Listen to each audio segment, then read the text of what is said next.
सदगुरु कबीर किसी सभा में पहुंचे तो उन्होंने लोगों से पूछा, कहो अमर कासो लागा, चेतन हारा चेत सुभागा। कहो अमर किसमें लगे हो? ये सब जीव अमर है और ये अमर किसमें लगे हुए हैं? मर में। हम अमर हैं और मर में लगे हुए हैं। हम नित्य हैं और अनित्य में लगे हुए हैं। चेतन हारा चेतु सुभागा। तो सौभाग्यशाली है, मानो शरीर मिला है, जागने का समय है। चेतन हारा है तू। हारा का मतलब हार जाना यहाँ नहीं, चेतने वाला है। चेतन हारा, चेतने वाला, जग जाने वाला, तो जग जाने वाला। असौभाग्यशाली जग जाए। ये ख्याल होना चाहिए कि हम देह नहीं हैं, देह में रहने वाले आत्मा, जीव, चेतन, आत्मा। इन शब्दों से हम जिसको व्यक्त करते हैं वह मैं तत्व है। मैं आता हूँ, मैं जाता हूँ, मैं खाता हूँ, मैं पीता हूँ, मैं ये काम करूँगा, मैं ये काम नहीं करूँगा। मैं रात दिन आप करते हैं। आप कौन हैं? मैं को समझना सबसे बड़ी बात है। ज्ञान के सारे क्षेत्र उपयोगी हैं। विधि का ज्ञान, चिकित्सा का ज्ञान, कृषि का ज्ञान, शरीर का ज्ञान, मन का ज्ञान, पदार्थ का ज्ञान, रसायन का ज्ञान, वनस्पति का ज्ञान, राजनीति का ज्ञान, संगीत का ज्ञान, विविध कलाओं का ज्ञान, ये सब उपयोगी है। लेकिन सबसे बड़ा ज्ञान क्या है? अपने को जानना। सब कुछ जाना, अपने को न जाना, और सब कुछ पाया, अपने को न पाया, तो क्या हुआ?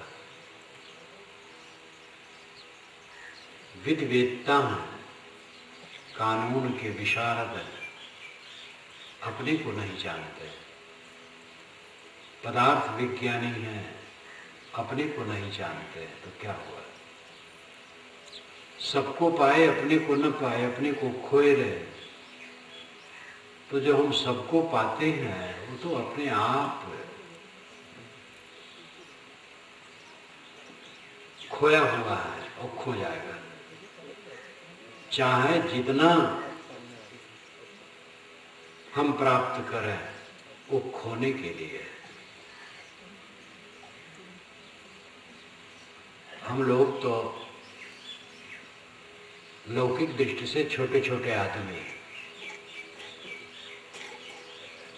लौकिक दृष्टि से बड़े बड़े आदमी होते हैं जिनके खरबों की संपत्ति होती है, पदोन्नति होते हैं, बड़ा बड़ा राज्य होता है, लेकिन वो सब खो जाता है। आज तक किसी का कुछ रहा नहीं। सदा ना रहा है, सदा ना रहेगा जमाना किसी का, नहीं चाहिए दिल दुखाना किसी का। अहंकार में मत पड़ो, किसी का जमाना सदा ना रहा और सदा ना रहेगा। इसलिए किसी को दुख न दो, दिल न दुखाओ, घमंड न करो। आपको जो प्राप्त है वो आपके साथ सदा क्या, थोड़े समय में खो जाएगा। सारी उपलब्धि शरीर के साथ गायब हो जाती है और शरीर अत्यंत क्षणभंगुर। मशीन, पुल, मकान, इंजीनियर बता सकता है इतने दिन ये टिकेंगे, लेकिन शरीर के विषय में कोई भी डॉक्टर कोई भी वैज्ञानिक नहीं बता सकता कि ये कब तक रुकेगा। जवान से जवान स्वस्थ शरीर का कोई ठिकाना नहीं। सबसे नपायदार हमारा अपना माना हुआ शरीर है, इसमें पाया नहीं, नींव नहीं। जब शरीर की यह दशा है तो शरीर से उपलब्ध वस्तुओं का क्या मूल्य है? सब जाना, सब पाया, अपने को न जाना न अपने को पाया तो धोखे में गया। अगर कोई वकील है, अच्छा वकील वकालत करता है तो उसको और कुछ करने की जरूरत नहीं, उससे गुजर हो जाएगा। वकील प्राय वकालत ही कर दे और डॉक्टर केवल डॉक्टरी कर दे। अच्छा किसान है, किसानी करता है बस, और कुछ नहीं करना है। कोई दुकान रखे, दुकान से गुजर बसर होता है और कुछ नहीं करना है। कोई कला में निपुण है तो कला से पैदा करता है, संगीत कला, मूर्ति कला, चित्रकला और भी कलाएं होती हैं, नाच गान नाटक चाटक, उसी से गुजर बसर होता है। लेकिन आध्यात्मिक ज्ञान और आध्यात्मिक उपलब्धि सबके लिए जरूरी है।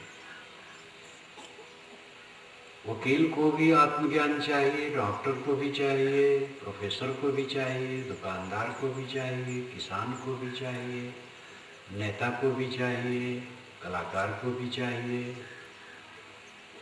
निर्भय शांत परमानंद, दुखों का अंत कहीं नहीं, आत्मज्ञान के अलावा।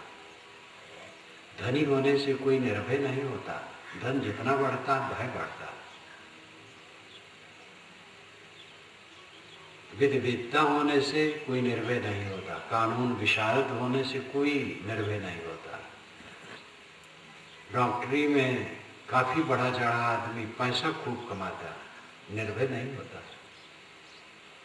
ऐसे आप गिन लीजिए, किसी भी लौकिक उन्नति में कोई है, उससे वो निर्भय सुख नहीं पाता। चित्त की जलन मिट जाए, चित्त का उद्वेग शून्य हो जाए, शीतल हो जाए, सदा निर्भय सुख सागर, ये और कहीं नहीं है। आत्मज्ञान में है, आत्मविश्राम में है। इसलिए संतों का काम सबसे बड़ा है। जो संत इस बात को नहीं समझते हैं तो संत का तो वेश धर लेते हैं, लेकिन राजनीति करते हैं, चुनाव लड़ते हैं, एमएलए एमपी और मंत्री बनना चाहते हैं और उनको टिकट न मिले तो पार्टी छोड़ देते हैं। ये महात्मापन। साधु को राजनीति में जाना पूरी नक्कटाई है। कहाँ संत पद, कहाँ राजनीति, राजनीति छल कपट से भरी। जिसका आध्यात्मिक सौभाग्य फूट जाता है वो राजनीति में जाता है। अच्छा से अच्छा आदमी भी राजनीति में जा करके मलिन हो जाता, वो धंधा ऐसा है। और अगर वो चालाकी चतुरता नहीं करता है तो राजनीति में बेकार बना बैठा रहता। और छल कपट चतुरता चालाकी करता है तो आगे बढ़ता है और अध्यात्म नष्ट हो जाता है।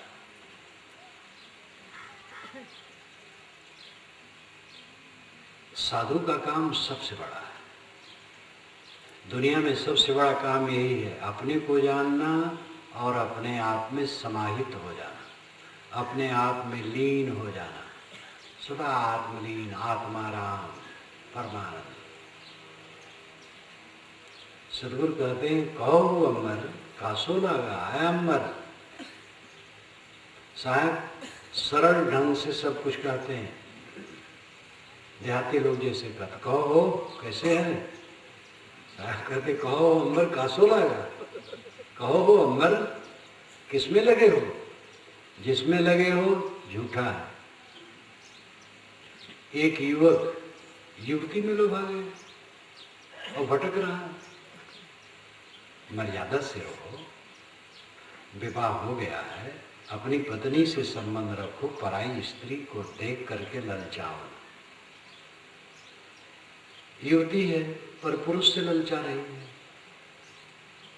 ऊंची बात तो यह है कहीं न ललचाओ, न पत्नी में ललचाओ, न पति में ललचाओ, कहीं ललचाओ के नहीं करो, निहंग हो जाओ। लेकिन ये तो कोई कोई होगा। ललचाते हो तो अपनी मर्यादा में रहो, अमर्यादित न हो। आपकी जो धन है संतुष्ट रहो, मस्त रहो। आपका मकान राजभवन है। अब आपकी साइकिल आपके लिए हेलीकॉप्टर है। किसी की मोटरसाइकिल पर निगाह न ले जाओ। और जहाँ सोचे क्या कहें मोटरसाइकिल नहीं है तो दरिद्र हो गए। और साइकिल पर बैठ करके जा रहे हो बादशाह की तरह। अपनी साइकिल हेलीकॉप्टर है, मस्त। किसी की कार को देखने की क्या जरूरत है? कार पर चढ़ने वाला कोई बड़ा आदमी थोड़ा होता है। बड़ा आदमी होता है जिसका मन वश में है, और कोई बड़ा नहीं।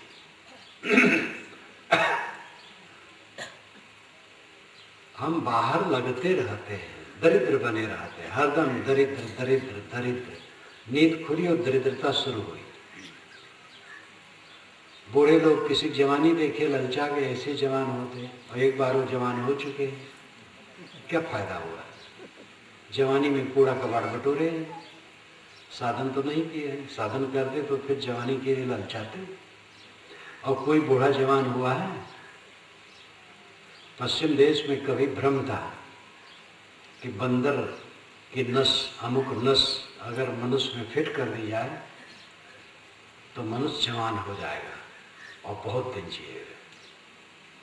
बंदर ग्रंथ लगाना भी शुरू हो गया था और कुछ नहीं हुआ। बंदर स्वयं बूढ़ा जाता है तो बंदर की ग्रंथ मनुष्य में लगाने से वो जवान हो जाएगा। पश्चिम में ये भी कुछ लोग भ्रम डाले हैं कि मरे आदमी को जिला लेंगे। उनकी संस्था बनी, रिजर्व करवाते हैं। धनी मानी आदमी को शौक होता है कि हम अगर फिर जी जाएं तो बड़ा सुंदर हमारा महल है, अरबों की संपत्ति है, फिर जी जाएंगे तो फिर इसमें आनंद लेंगे। तो अपनी लाश पहले से रिजर्व करवा देते हैं, जीते जीते। काफ़ी पैसा जितना वो मांगते हैं, नियम रहता है, उतना उस संस्था में जमा कर देते हैं। क्योंकि पता नहीं लड़के जमा करें कि न करें, और उनके पास पैसे हैं तो जमा कर दिए। जब मरे तो लाश चली गई उनके भवन में, और वहाँ पर एयर कंडीशनर लगा हुआ है, शीतल, दवाई ववाई भी लगाते हैं और वो सड़ता नहीं। लेकिन अंत में जीता कौन है? कितने के लड़के मुकदमा चलाते हैं कि हमारे पिता की लाश का रखरखाव ठीक नहीं हो रहा है, और पता नहीं बंद हुआ कि अभी नहीं हुआ। वो धांधलेबाजी चल रही, उस संस्था वाले खूब पैसा कमा रहे हैं। अब पागल लोग पैसा जमा करके अपनी लाश को रिजर्व करवाते हैं। मरा हुआ आदमी कभी जिया है? और कोई 50 वर्ष 100 वर्ष के बाद जी जाए तो घर में जाएगा तो रहने पाएगा? बूढ़े पिता का तो निरादर हो जाता है जीते जीते। जवान लड़के बूढ़े पिता का आदर बहुत कम करते हैं,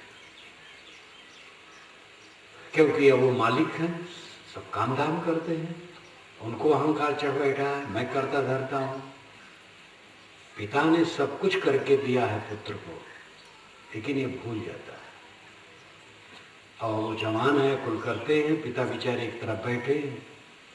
तो कभी पिता पूछ ले कि बेटा क्या बात है, तो कहेंगे पिता चुप चुप रहो, आप जानते नहीं हो, आप नहीं समझ पाओगे, डांट देते हैं।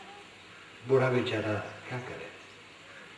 और कहीं मरने के 50 वर्ष बाद बूढ़ा आए घर में तो नाती पनाती रहने देंगे? ये सब भ्रम है।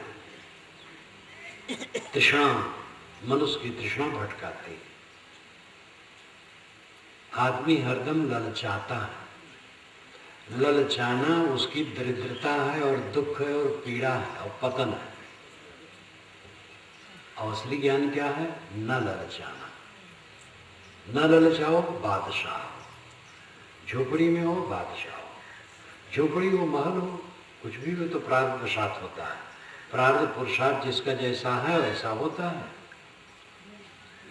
सबके पास एक समान मकान नहीं होंगे, सबके पास एक समान धन नहीं होगा, सबके शरीर एक समान नहीं होते हैं, सबकी बुद्धि प्रतिभा एक समान नहीं होती है।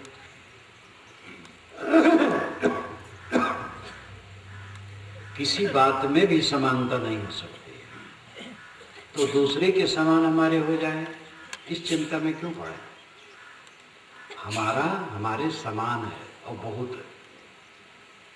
पेट भर जाए और तन ढक जाए और सोने की जगह मिल जाए तो और क्या चाहिए? वो बादशाह है। और मैं मानता हूँ जितने लोग यहाँ बैठे हैं सबको खाने को मिलता है। भात साग तो सब खाते हैं, और भात साग मिल जाए छत्तीसगढ़ के लिए तो और क्या चाहिए? राजस्थान के लिए रोटी साग चाहिए, और छत्तीसगढ़ के लिए भात साग। भात साग मिल गए और सोने की जगह मिल गई और कपड़ा तो थोड़े लगता है, बस आप बादशाह हैं।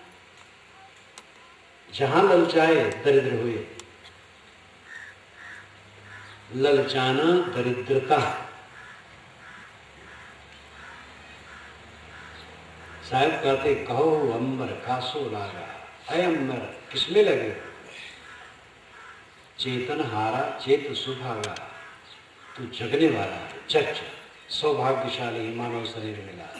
कूड़े कचड़े में जी रहा है, हरदम नरक नरक नरक नरक में आदमी जीता, क्रोध में उद्वेगित है, अपने मन के प्रतिकूल किसी से पा गया है और मन ही मन में प्रतिक्रिया में धुन रहा, लड़ रहा है अंदर अंदर।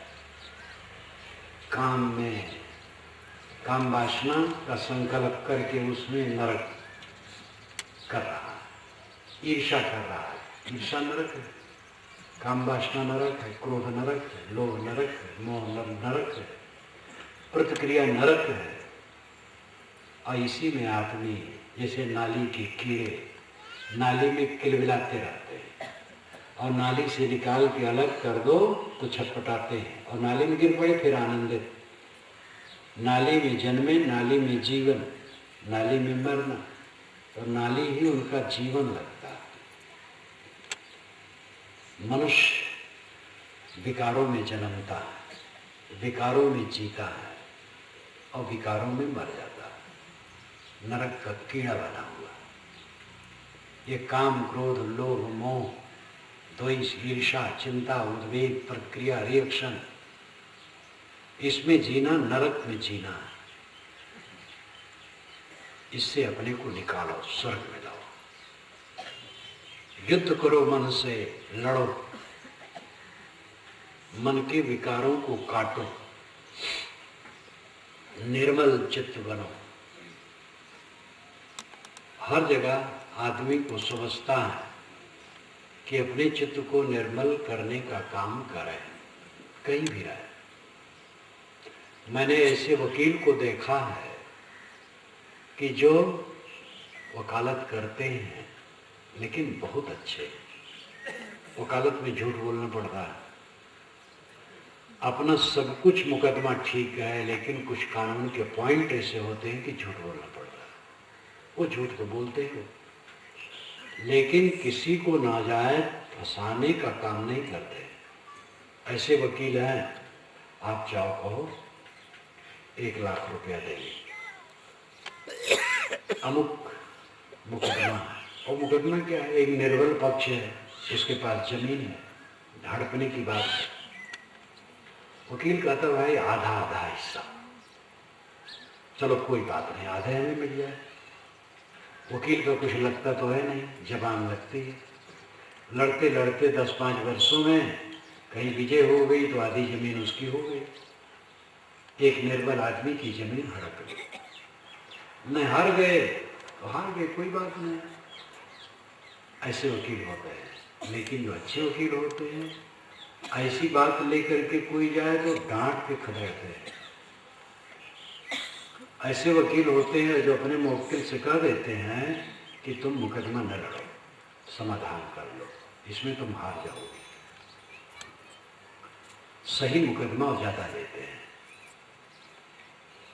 वकीलों को ऐसा मैं जानता हूँ। राजनेता ऐसे होते हैं जो बहुत अच्छे होते हैं। राजनेता लोगों को लंद फंद करना पड़ता है, अपनी बड़ाई दूसरे की बुराई, और बड़ा बड़ा प्रपंच है। फिर भी उस प्रपंच में ऐसे राजनेता होते हैं जो काफ़ी अच्छे होते हैं। व्यापार की बात यही है, व्यापार में भी लंद फंद है, लेकिन फिर भी अच्छे व्यापारी भी होते हैं। व्यापार, वकालत और राजनीति, ये तीनों में गंदगी है ज़्यादा, लेकिन तीनों में भी अच्छे होते हैं। किसानी तो बहुत साफ सुथरी जगह है। उत्तम खेती मध्यम बान, कनिष्ठ चाकरी भीख निदान, ये पुरानी कहावत है। ये कहावत यहाँ चलती है कि नहीं? अवध क्षेत्र में चलती है। अच्छा, यहाँ भी चलती है। उत्तम खेती मध्यम बान, कनिष्ठ चाकरी भीख निदान। उत्तम खेती है, खेती करना उत्तम धंधा है, और दूसरे नंबर में व्यापार है, और कनिष्ठ काम है नौकरी करना तीसरे नंबर में। और जब आदमी असमर्थ हो जाए तो भीख मांग के खाता है। लेकिन आजकल उत्तम नौकरी और मध्यम बान और कनिष्ठ खेती, लोग खेती अधिया दे रहे हैं और खेती छोड़ रहे हैं। खेती करने वाले कर रहे हैं। खेती का काम बहुत साफ सुथरी है, बेईमानी बदमाशी नहीं। आदमी कहीं भी रहे अपने को संभाल सकता है, और जब पूरा संभालना चाहेगा तो और आगे बढ़ जाएगा। वो राजनीति छोड़ देगा, वकालत छोड़ देगा, व्यापार छोड़ देगा, या जिस काम में है उसको छोड़ देगा। घर छोड़ देते हैं लोग, और आगे बढ़ना चाहते तो घर छोड़ देते हैं। तो आगे आगे बढ़ने के लिए तो पीछे चीज छूटती जाती है। चंद्रगुप्त मौर्य इतना विशाल सम्राट, अफगानिस्तान के सरहद से लेकर बंगाल और नेपाल से दक्षिणी भारत, बृहत्तर भारत का सम्राट, और वह अपने पुत्र को राज दे करके दक्षिणी भारत चला गया और जैन साधु हो गया, जिसमें बाल भी उखाड़ना पड़ता है। इतना विशाल सम्राट सन्यासी हो गया। पुरा काल में तो अनेक राजे महाराजे सन्यासी हो जाते थे, आज भी होते हैं। धनी संपन्न योग्य लोग हैं और वो आगे बढ़ना चाहते हैं अध्यात्म में तो छोड़ देते हैं।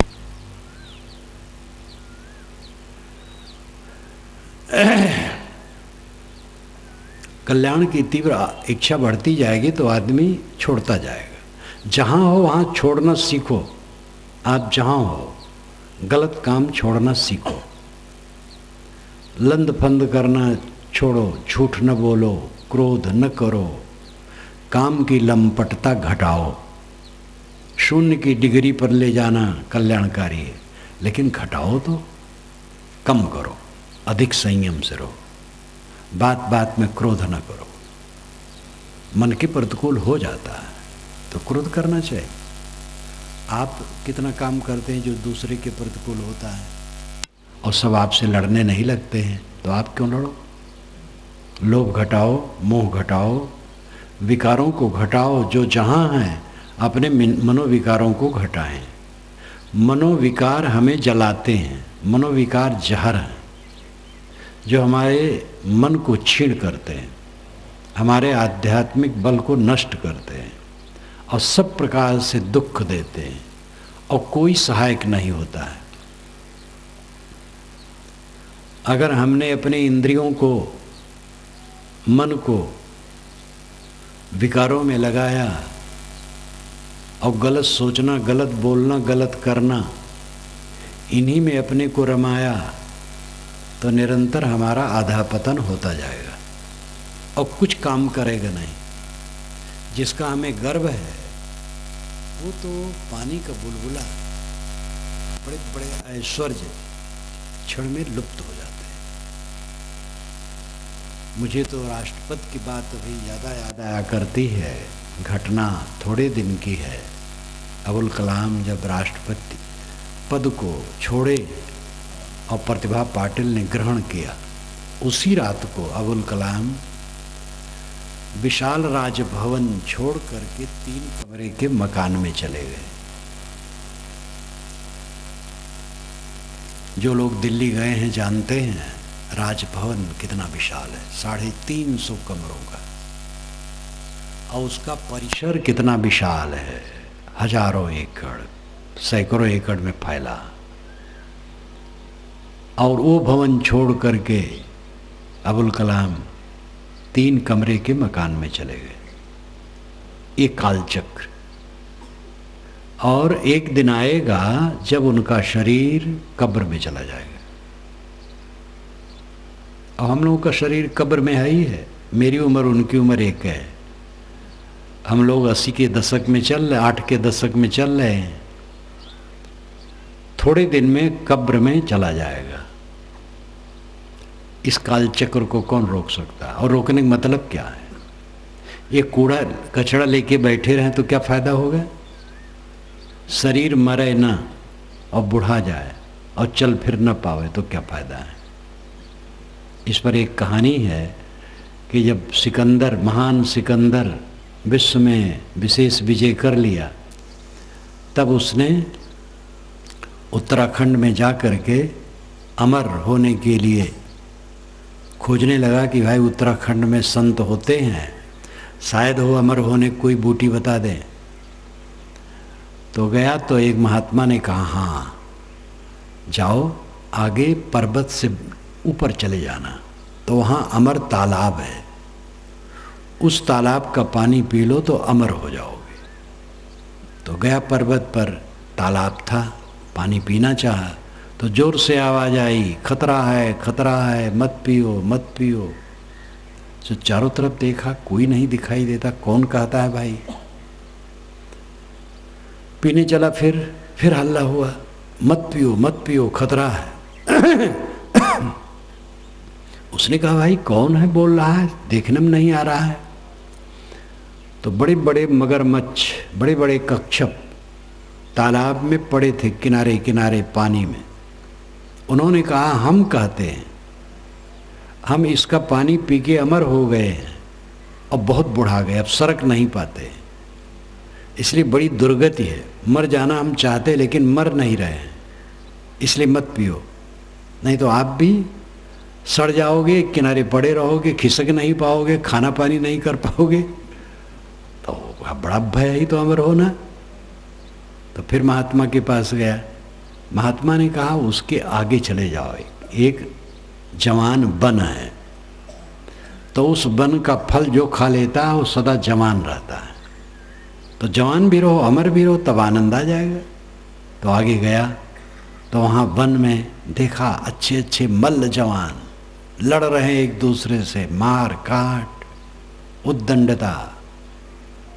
तो ये फल खाने के लिए चला, तो उन लोगों ने कहा रे मत खाओ बहुत खतरा है। कहे क्यों? कहे हम लोग अमर बन का, जवान बन का फल खा लिए हैं और अमर तालाब का पानी पी लिए हैं, इसलिए ना हम मर सकते हैं ना बुढ़ा सकते हैं। अब इतना प्रमाद हो गया है कि रोज रोज ही रहना है, सदा रहना है, तो एक एक इंच ज़मीन के लिए हम लोग लड़ते हैं, एक एक बात के लिए लड़ते हैं। मरना होता तो थोड़ा संतोष होता, 4 दिन में मर जाना है, क्या झगड़ा करना। अब तो यही रहना है, जवान होके सदा रहना है, इसलिए बहुत अशांत है। तब सिकंदर ने सोचा प्रकृति का नियम अच्छा है, बूढ़ा होना मर जाना। एक काल्पनिक कहानी है, कोई तालाब ऐसा नहीं, कोई वन ऐसा नहीं है, और कच्छप और मगरमच्छ मनुष्य की भाषा नहीं बोल सकते हैं। कहानियाँ बातों को समझाने के लिए होती। शरीर का बूढ़ा होना प्रकृति का विधान बहुत सुंदर है और मर जाना बहुत सुंदर है।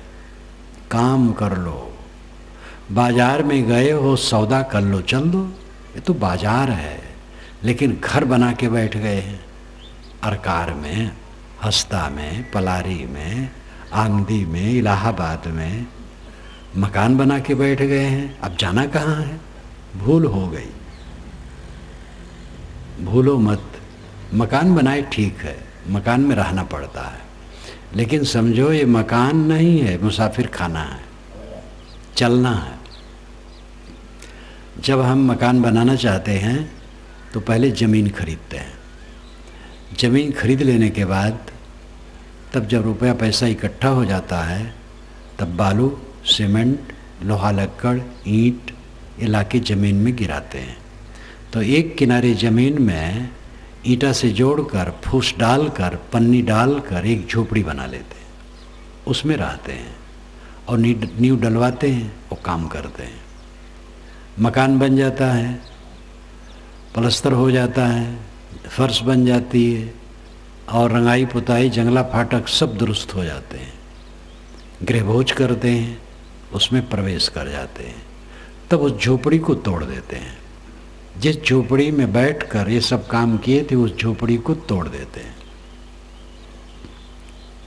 हम अविनाशी भवन बनाने के लिए इस मनुष्य शरीर में आए हैं, अमर आत्मा का उद्धार करने के लिए।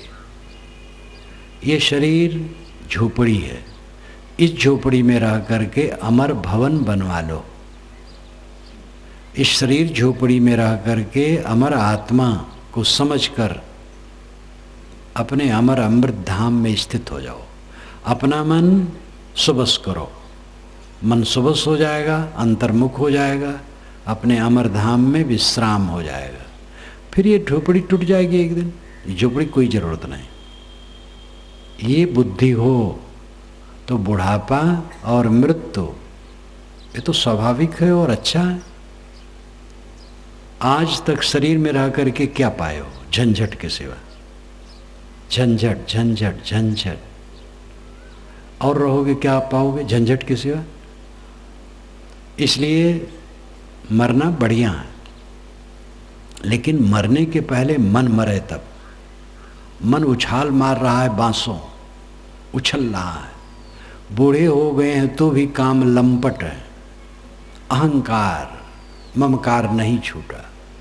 लड़कों की गलती है कि वृद्धों का तिरस्कार करते हैं, उपेक्षा करते हैं, और बूढ़ों की गलती है कि अपना अहंकार, अपनी कामनाओं छोड़ करके शांत नहीं होते हैं। जीवन का फल है कि जीवन में शांति बढ़ती जाए। जैसे हम व्यापार करते हैं तो 1 लाख रुपया लेकर के व्यापार शुरू किए और 4 महीने में 60,000 रह गए, 10 महीने में 40,000 रह गए, साल भर में 20,000 रह गए। तो ये तो व्यापार क्या दिवाला पिटना है। 1 लाख पूंजी बनी रहे और उसमें मुनाफा बढ़ता जाए, थोड़े थोड़े बढ़े लेकिन बढ़ता जाए, तब सफलता है। ये मानव जीवन हमारा सबसे बड़ा व्यापार है। और इसमें क्या होता है, बचपना में सहज प्रसन्नता रहती, क्योंकि सरलता रहती है। बचपना सरलता से पूर्ण है, बच्चा सरल होता है, प्रसन्न होता है, बोध नहीं रहता है, इसलिए थोड़े में रोने भी लगता है, फिर रोना भूल जाता है, फिर प्रसन्न रहता है। जवानी में समझ हो जाती है, इसलिए रोता नहीं, लेकिन सरलता नष्ट हो जाती है, काइयाँ हो जाता है, बेईमान हो जाता है, चालाक हो जाता है, चंट हो जाता है, खुराफाती हो जाता है। एक एक मानसिक वाणी रोग शरीर में लगने जाते हैं और फिर दुर्व्यसन शुरू हो जाता है, विकार शुरू हो जाता है। जवानी आई, चिंता उद्वेग बढ़े, ज़्यादा वासना बढ़ी, अधेड़ हुआ तो चिंता बढ़ी, सुख घटता गया, दुख बढ़ता गया। बचपना की प्रसन्नता जवानी में न रही और जवानी की रही सही प्रसन्नता बुढ़ापा में छीड़ हो गई और जर्जर होते तक झाए झाए झाए झाए करके मर गए। दुख दुख दुख। ये जो मानसिक विकार मन में इकट्ठे होते हैं अच्छे अच्छे ज्ञानी को हिला देते हैं। फिर साधारण आदमी तो जलेगा ही। ज्ञानी भी साधना नहीं करता है तो वक्तव्य झाड़ता रहे, लिखता रहे, अपने मन को शीतल नहीं कर पाएगा। साधक शीतल कर पाएगा। ज्ञानी होने के साथ साधक होना चाहिए। साधना करें। जानते हम बहुत हैं, साधना नहीं करते हैं तो हमारी दशा वैसे हो जाएगी जैसे दाहिना पैर बहुत आगे कर दिया और बायां पैर बहुत पीछे, तो न खड़ा रह पाएंगे न चल पाएंगे, गिर पड़ेंगे। जो जानता ज़्यादा है और करता नहीं है तो अपनी जानकारी का दुरुपयोग करके अपने दुर्गुणों को ढांकता है। इसलिए जानना और करना दोनों कदम चलने चाहिए। साधना में लगना चाहिए। आदमी निरंतर चिंतित, दुखित, पीड़ित बना रहता है, उद्वेगों से भरा रहता है। जीवन की सफलता है निरंतर प्रसन्नता बढ़े, और प्रसन्नता जब बढ़ेगी तब बढ़ेगी जब विकार घटेंगे। क्रोध, काम, लोभ, मोह, द्वेष, ईर्ष्या, अहंकार, कामना, वासना, लालसा, उमंग, जितनी उमंगे हैं, जितनी कामनाएं आपकी हैं, कूड़ा कबाड़ के लिए है। हम चाहते हैं अमुक चीज, दुनिया की सारी चीज केवल कबाड़ है। कामना मत करो, मेहनत करो। मेहनत में जो मिल जाए उसमें संतुष्ट रहो। शरीर कबाड़ है और इस कबाड़ के लिए कुछ कबाड़ की जरूरत है और होता रहेगा। निश्चिंत रहने सीखो, मेहनती रहो, आलसी न रहो। वैसे आलसियों का भी पेट भर जाता है लेकिन वे वंदनीय नहीं।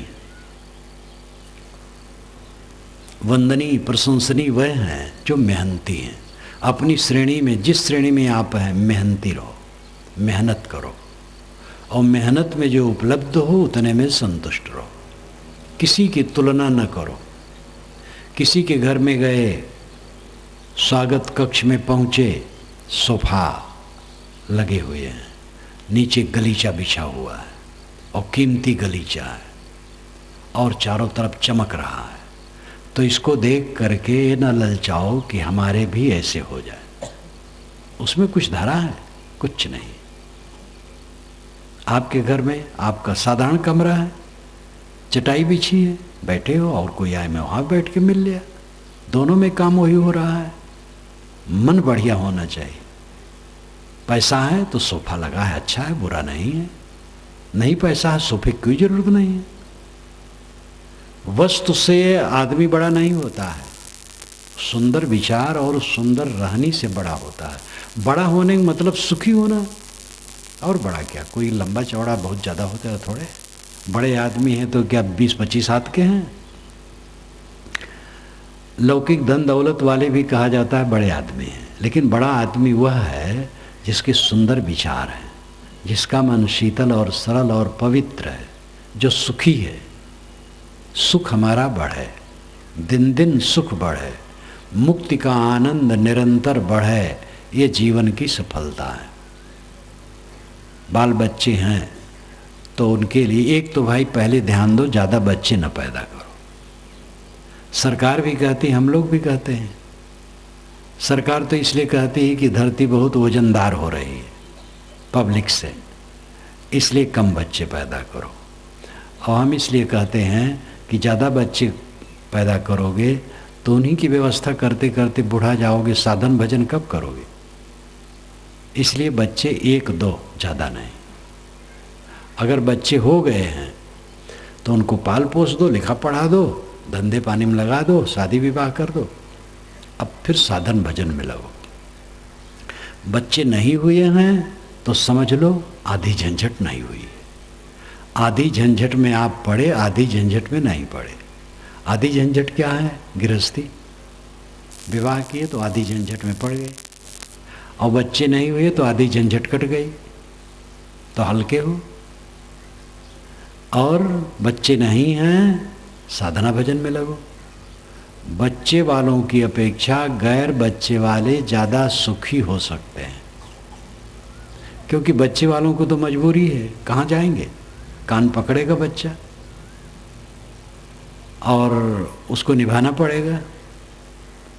लेकिन जिनके बच्चे नहीं तो झंझट अपने आप नहीं है।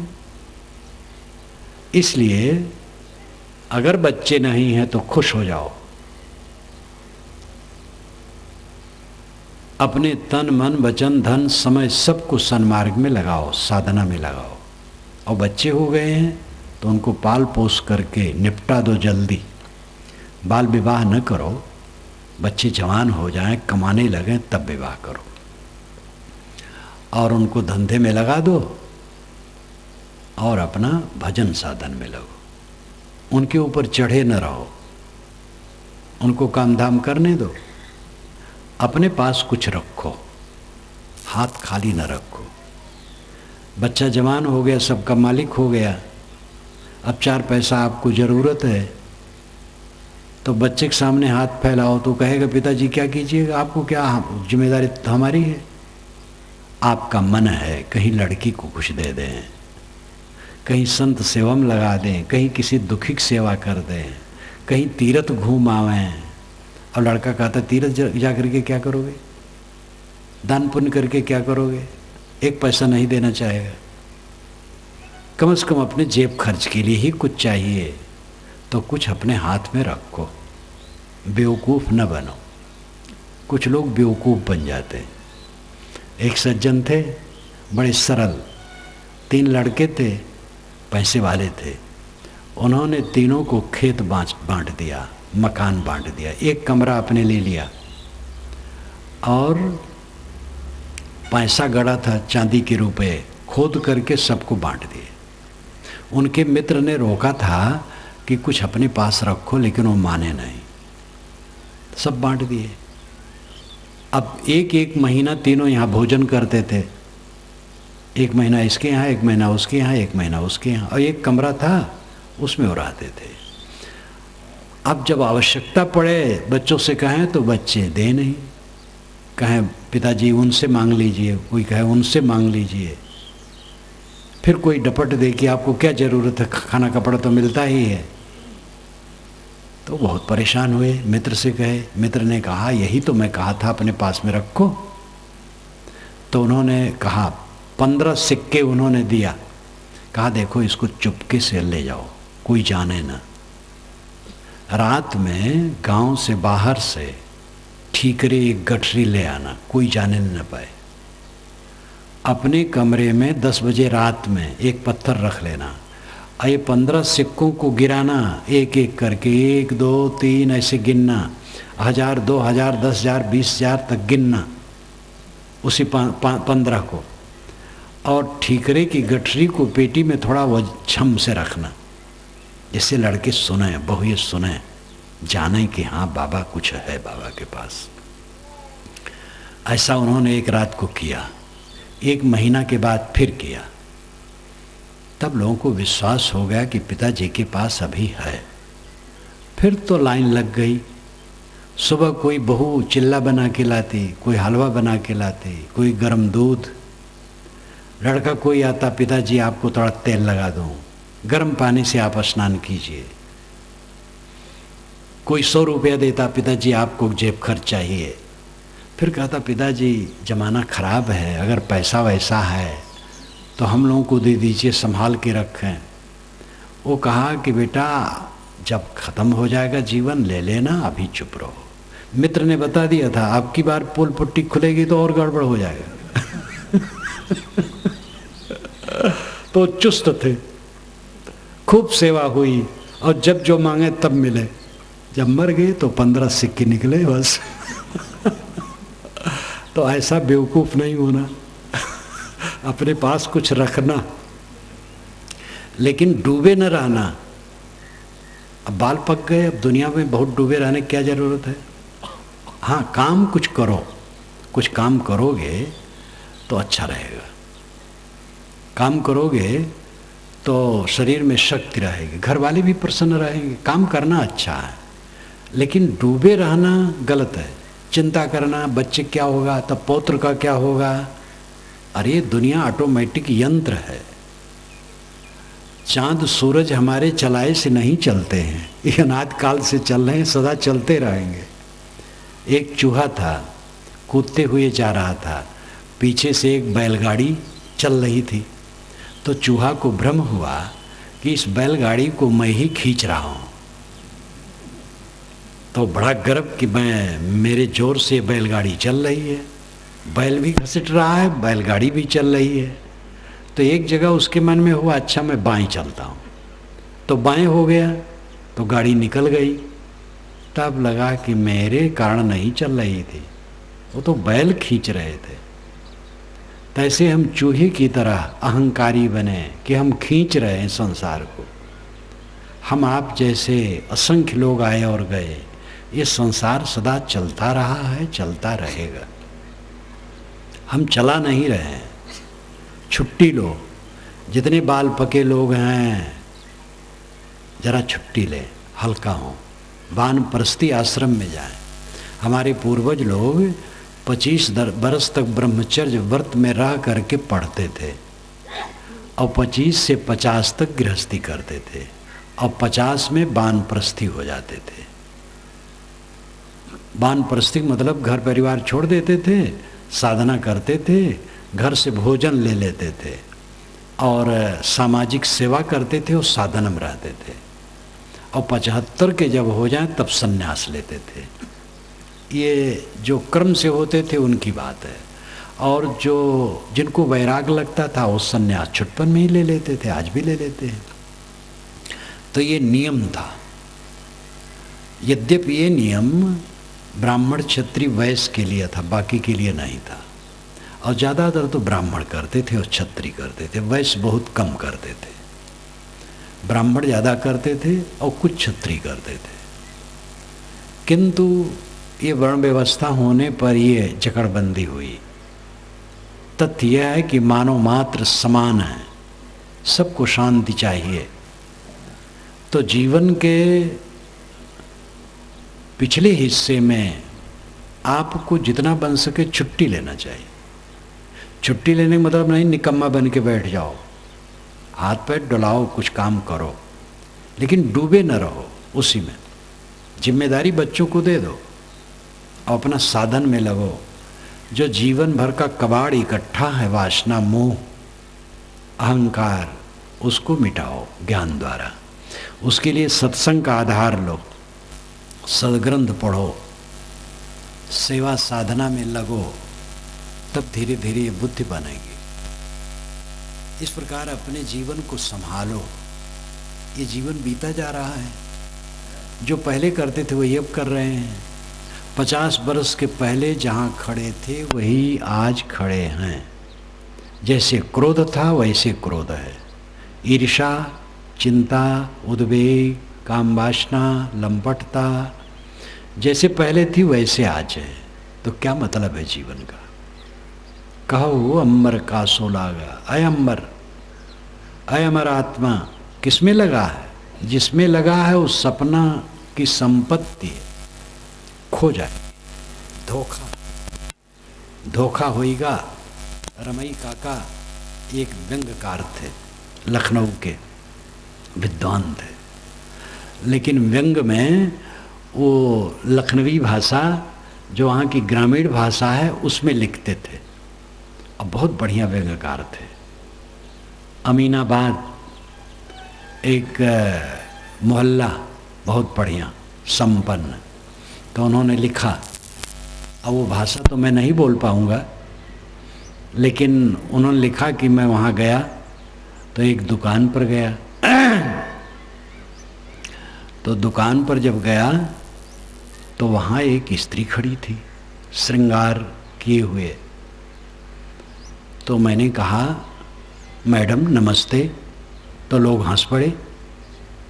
अरे रमई काका तुम नहीं समझे, ये पुतली है, पुतली, दुकान पर पुतली खड़ी रहती है। तो उन्होंने कहा धोखा होएगा, धोखा होएगा।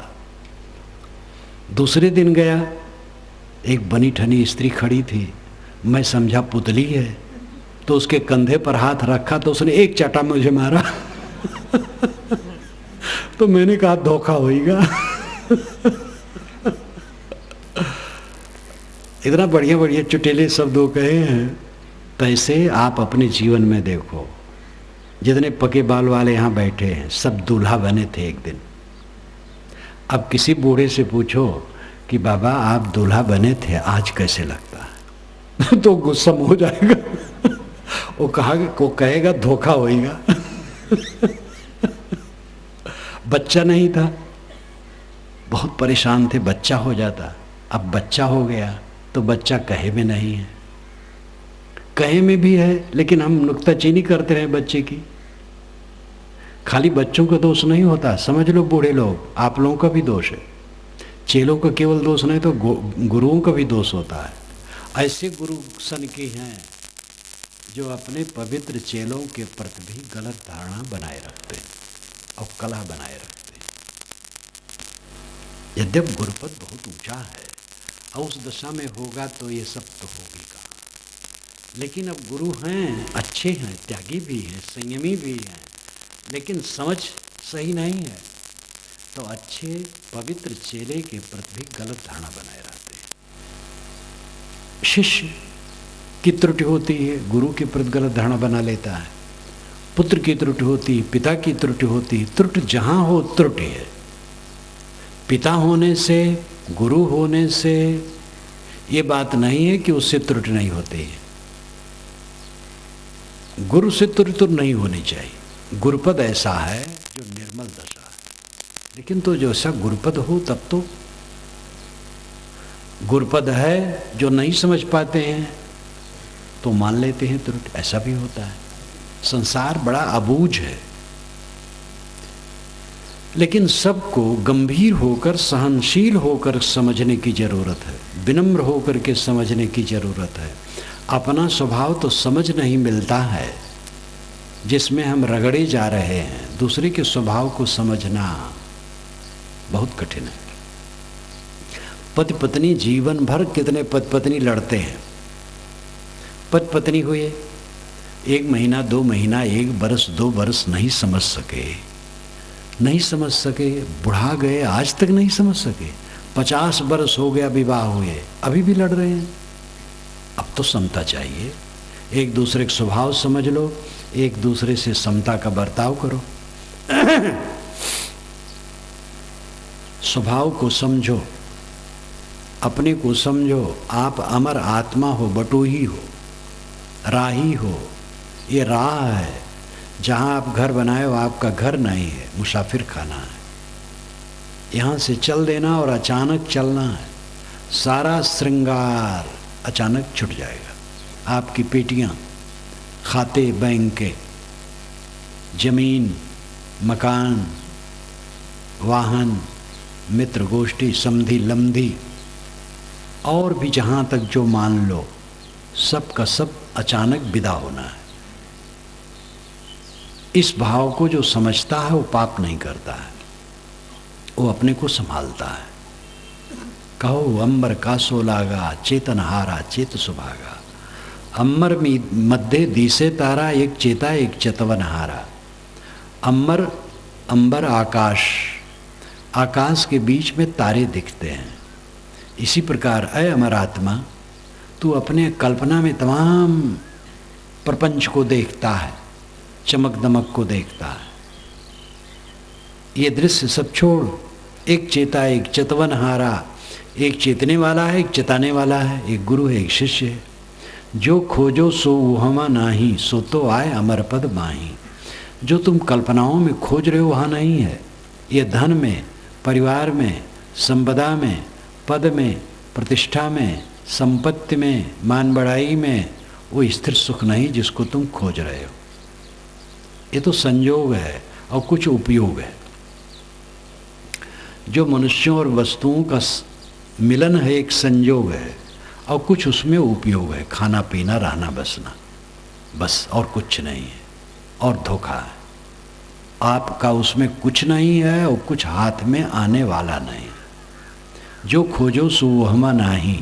जो खोज रहे हो स्थिर सुख, परमानंद, परम शांत, परम तृप्ति, वो ये दुनिया की चमक दमक में नहीं है। सो तो आए अमर पद माही, वो तो अमर पद में है, अमर स्वरूप में है, अपने आत्मा में है। अपना मन बाहर से लौट करके अंतर्मुख हो जाए, अद्वैत अकेला। जब मन चलता नहीं है, स्थिर हो जाता है, संकल्प छोड़ देता है, विचारों को छोड़ देता है, शांत परमानंद हो जाता है। ये अमर पद में स्थित है, इसमें परमानंद है। जो खोजो सो वहमा नाही, सो तो आई अमर पद माही। कहीं कबीर पद बूझे सोई, मुख हृदय जाके एक होई। साहब कहते इस पद को ही बूझता है जिसका मुख और हृदय एक हो। मुख हृदय जाके एक होई। मुख में जो बात है वही हृदय में, जो हृदय में वही मुख में। कथनी करनी एक, मुख कछु और हृदय कछुआना। सपने हूँ काहू मोहि नहीं जाना। साहब कहते हैं जिसके मुख में कुछ और है और करनी कुछ और है, हृदय में कुछ कपट कतरनी है, वो आत्म तत्व को नहीं समझ सकता है, वो परमानंद पद को नहीं पा सकता है। मुख हृदय जाके एके हुई, कहीं कबीर पद बूझे सोई। जो जानो करना शुरू करो, थोड़ा थोड़ा करना शुरू करोगे तो विकास होगा। त्याग करने से त्याग की शक्ति बढ़ती है, चलने से चलने की शक्ति बढ़ती है। कुछ लोग होते हैं बड़े सुकुवार, चलना नहीं चाहते, बैठे बैठे अमीरी करते हैं, रोग के घर हो जाते हैं। जो चलता है तो चलने की शक्ति उसके पास रहती है। इसी प्रकार सारी शक्तियां परिश्रम से बनती हैं। त्याग से त्याग की शक्ति बढ़ेगी। जिस गलती को आप दुखद समझते हो, त्यागो, बीड़ी त्यागो, तम्बाकू त्यागो, गुटखा त्यागो, गुड़ाखू त्यागो, गाली देना त्यागो, क्रोध करना त्यागो, गुस्सा में रहने की आदत है उसको त्यागो, मीठ नहीं बोल पाते हैं उसको त्यागो, मीठ बोलने का प्रयास करो। ये जीवन का खास काम है। खाली कमा करके कुछ कूड़ा कबाड़ इकट्ठा की हो, अपने धनी मानी हो, ये सब दुनिया की चीज कूड़ा कबाड़ है। इससे आप धनी नहीं, पवित्र मन से सच्चे धनी हो। मैंने पहले कहा कि कूड़ा कबाड़ शरीर है और इसके लिए कुछ कूड़ा कबाड़ की जरूरत है, लेकिन बहुत कूड़ा कबाड़ इकट्ठा हो जाए तो क्या हम धनी हो गए? 2 रोटी हम खाते हैं और 10,000 रोटी हमारे पास कोई रख दे तो हमारी क्या उपलब्धि हो गई? जरूरतमंदों में उसको बांट दे तो कुशल है, नहीं तो रोटियां सड़ करके हमारा जीवन खराब कर। हमारे पास बहुत रुपये हो जाए तो क्या हम हो गए? तो दिमाग और खराब करेगा। रुपये की कुछ जरूरत है और वो काम भर कर सबको मिलता है। जितना मिले उतने में खर्च करने की एस्टिमेट बनाओ, दूसरे की नकलबाजी न करो। दूसरा आदमी दोनों टाइम दूध पीता है, आपके पास पैसा नहीं, दूध की चिंता छोड़ दो। साग भात मिलता है बहुत है, साग भी ना मिले तो नमक भात बहुत है और नमक भात मिलेगा। दूध बचपना में पिया जाता है। देखो गाय घोड़े सबके बच्चे बचपना में दूध पीते हैं, फिर कुछ नहीं, घास खाते हैं और उनसे लड़के देख लो, लड़ पाओगे? नहीं जीत पाओगे, चाहे जितना दूध पियो। दूध नहीं मिलता कोई हर्ज नहीं है, घी नहीं मिलता कोई हर्ज नहीं, मेवे नहीं मिलता कोई हर्ज नहीं। सादा भोजन सबसे बढ़िया है जो जल्दी पच जाए। भात साग बहुत है, साग भात सुभाए पहती रौरे के आए, ये अवध क्षेत्र की कहानी है। साग भात सुभाए पहती रौरक आए। साग और भात सुभाए कोई शुभ दिन में बनते हैं, कोई त्योहार हो तो भात के साथ साग बनता है, नहीं तो नमक भात खाया जाता है। त्योहार आ गया तो भात के साथ साग बना लिया। भात साग सुभाए। और पहती रौरे का है, पहती कहते पकी हुई दाल को। दाल जब पक जाती है तो उसको पहती कहते हैं अवधी भाषा में। रौरे का मतलब है कोई समधी आया, दामाद आया, मामा आए, कोई रिश्तेदार आए तो दाल बन गई। तो ऐसे तो नमक भात रोज खाते हैं, और जब त्यौहार पड़ता है तो साग बना लेते हैं भात के साथ। और समधी उमधी आ गए तो दाल भी बन गई। अपना मन छोटा करके रखो, तब फिर दूध भी मिल जाए तो कोई हर्ज नहीं है। दूध भी खाना कोई बुरा नहीं है, लेकिन दूध खाने से आप बड़े नहीं होगे और बलवान नहीं होगे, और साग भात खाने से आप कमज़ोर नहीं होगे। विटामिन प्रोटीन की सुरक्षा रखो। कोई घड़ा में छेद कर दे पेंदी में और पानी ऊपर खूब भरे तो बह जाए तो क्या फ़ायदा है? नीचे चूहे ना तो बस पानी रहेगा। इसलिए प्रोटीन विटामिन को बहने न दो, संभालो, संयम से रहो, फिर वो नमक भात में भी काम भर का प्रोटीन विटामिन मिल जाएगा। इसलिए दुनिया की वस्तुओं में ललचाओ ना, अपने को संभालो, अपने आत्मा को समझो। आप अमर आत्मा हैं, यहाँ रहना नहीं है, छोड़ देना है। इस जीवन में अपने को संभाल करके शांति में जीना परम सुख है। कुछ किसी का रहने वाला नहीं, कुछ किसी का रहा नहीं। आज से 50 वर्ष के पहले के बुजुर्ग आज नहीं। आज के जितने बुजुर्ग हैं 20-25 वर्ष के अंदर है, सब खत्म हो जाएंगे। यहाँ तक जितने लोग हैं आज 100 वर्ष के बाद इसमें कौन रहेगा? सब खोता चला जाता है। आत्मा अमर है, आप रहेंगे। अगर अपने को घोटाले में डाले रहे तो सब समय दुखी रहेंगे। अपने को संभालो, सत्संग करो, स्वाध्याय करो, साधना करो, मन को समेटो, आत्म शांति लो, दूसरे के साथ सुंदर बर्ताव करो। इसी में सच्चा सुख है।